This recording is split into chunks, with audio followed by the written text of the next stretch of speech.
আজকের বক্তব্যের মাধ্যমে বলছি যে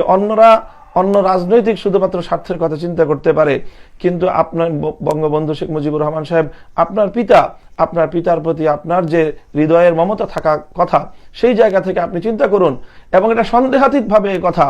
যে যদি বঙ্গবন্ধুর ভাস্কর্য তৈরি করা হয় বা হয়েছে,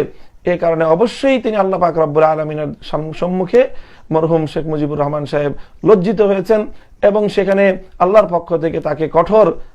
এখানে জিজ্ঞাসাবাদের সম্মুখীন হতে হয়েছে, যেটি বুখারী শরীফ সহ সমস্ত হাদিসের কিতাবের মধ্যে স্পষ্ট ভাষায় বর্ণিত রয়েছে যে ইন্নাল মাইয়িত লা ইউআযাবু বিবুকাইল হাইয়্যি আলাইহি। এই ধরনের অপকর্মের কারণে মৃত ব্যক্তিদেরকে আল্লাহর সম্মুখে জবাবদিহিতার সম্মুখীন হতে হয়। সেই জায়গাটা থেকে মাননীয় প্রধানমন্ত্রীকে আমি বলবো, অনুরোধ করব, আমার কণ্ঠ চেপে ধরা হলেও আমি আমার হৃদয়ের স্পন্দন থাকা পর্যন্ত কথা আমি তাদেরকে বলবো, অনুরোধ করব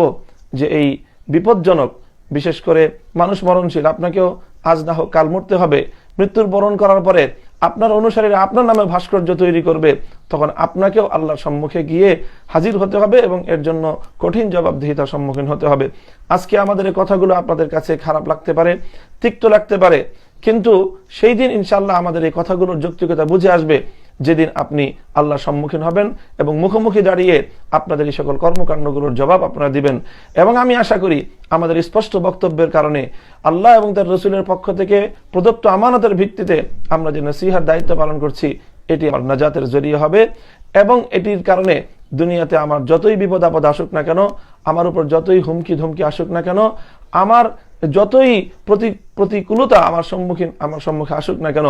ইনশাআল্লাহ ঈমানের এই আহ্বান থেকে এক চুল পরিমাণ বিচ্যুত হওয়ার কোনো সুযোগ এবং কোনো অবকাশ আমার নেই।